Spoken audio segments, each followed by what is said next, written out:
এই মুহূর্তে চাঞ্চল্যকর খবর মুর্শিদাবাদের বেলডাঙ্গা সরুলিয়া মাদ্রাসা সংলগ্ন এলাকায় 34 নম্বর জাতীয় সড়কের উপরে পাথরের গাড়ি ও কন্টেনার গাড়ির মুখোমুখি সংঘর্ষে মৃত এক পাথরের গাড়ি চালককে তড়িঘড়ি উদ্ধার করে নিয়ে আসে বেলডাঙ্গা থানার পুলিশ। নিহত ও আহতদের উদ্ধার করে নিয়ে আসে তারপরে পাথরের গাড়ির চালক মৃত বলে জানা যায়। মৃত ব্যক্তির নাম আনসার আলী, বয়স 52, বাড়ি শক্তিপুর থানার মিল্কি ঘুল্লা এলাকায়। সূত্র মারফত জানা গিয়েছে পাথরের 4 চাকা গাড়িটি বহরমপুর থেকে রেজিনগরের দিকে যাচ্ছিল। উল্টো দিক থেকে আসা একটি ট্রাকের সঙ্গে মুখোমুখি সংঘর্ষ হয় একজনের। ফজরকার নামাজ পড়ি আসছি, এসে দেখছি একটা বিকট আওয়াজ হলো। আওয়াজটা শুনে আমি স্তম্ভিত হয়ে গেলাম। দিয়ে আমি কি হলো দেখি, বাইরে এসে দেখছি দুটো গাড়ি একে অপরকে ঢিপাঢিপি লেগেছে। আমি ছুটতে ছুটতে আসছি, এসে দেখছি যে একটা গাড়ি পাথরের গাড়ি আসছিল, লোড গাড়ি। এই গাড়িটা একসঙ্গে মানে এমনভাবে মেরেছে যে দুই গাড়ির ড্রাইভারই আটকে আছে, দুই গাড়ি ড্রাইভার আটকে আছে। আমরা অনেকক্ষণ ধরে মানে আমরা 7 পুলিশ ছিল, আসে পুলিশকে আমরা বলেছি আমরা আপনারা একটা ট্রেনের ব্যবস্থা করুন, এখানে পাশে 2 কিলোমিটার আগে একটা মানে জেসিবি আছে, এখানে জেসিবির ব্যবস্থা করুন, এখানে এই তো ঝুনকা পেট্রোল পাম্পে ক্রেন আছে, ক্রেনের ব্যবস্থা করুন।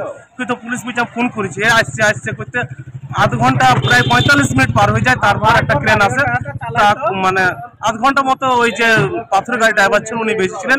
তারপরে আর উনি 60 মানে অজ্ঞান হওয়ার মতো অবস্থা হয়ে যায়। এখন ট্রেন আসার পরে যে লোকটাকে উদ্ধার করা হয়, তখন দেখা যাচ্ছে যে ওই লোকটার অবস্থা আর মানে বেঁচে থাকার মতো নাই।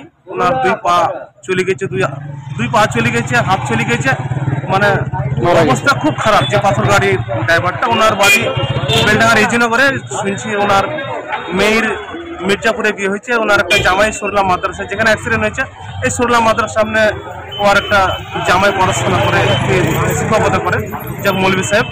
আর পাশে যে গাড়িটা, একটা বাড়িকার গাড়ি, এই গাড়িটা সেরকম ক্ষয়ক্ষতি হয়নি, পাটা আটকে আছে।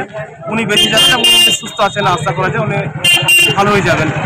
তবে এই যে গাড়িটা পাথর গাড়ি, এই গাড়িটা মানে ডেথ হয়ে গেছে, ওনার অবস্থার ভাবনা উনি মারা গিয়েছেন। এটা স্পটে। তবে একটা কথা, যতক্ষণ ধরে গাড়িটা অ্যাক্সিডেন্ট হয়েছিল, যদি এই তো 2 কিলোমিটার, বেশি না 2 কিলোমিটার থানার পাশে পেট্রোল পাম্পের পাশে যে ট্রেনের ব্যবস্থা আছে, এখানে 1.5 কিলোমিটার পাশে যে মানে জেসিবির ব্যবস্থা আছে। কিন্তু পুলিশ আসা সত্ত্বেও, পুলিশকে বলা সত্ত্বেও কিন্তু মানে প্রায় 40 মিনিট 45 মিনিট লেগে গেল জেসিবি আসতে, ট্রেন আসতে। কিন্তু একটু হয়তো 10 মিনিট 15 মিনিটের অবস্থা এলে তাও মানে জীবিত অবস্থায় উদ্ধার করা হয়তো পাথর গাড়িটা। আমরা কোথায় হয়েছে এটা বেলডাঙ্গা সরলা মাদ্রাসার সামনে। আপনার নাম? আমার নাম মোহাম্মদ নুর ইসলাম, আমার বাড়ি এখানে। আমি এখানে অ্যাক্সিডেন্ট হওয়ার পরে আমি এখানে। আচ্ছা, ঠিক আছে। ড্রাইভার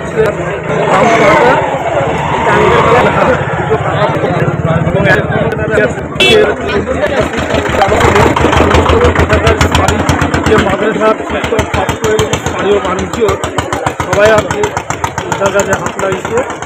উদ্ধার কাজ এখনো কমপ্লিট হয়নি, সেটা ওরা খুব চেষ্টা করছে এবং সাধারণ মানুষের যে তার সঙ্গে নাম? অসম্মান। আচ্ছা, ঠিক আছে।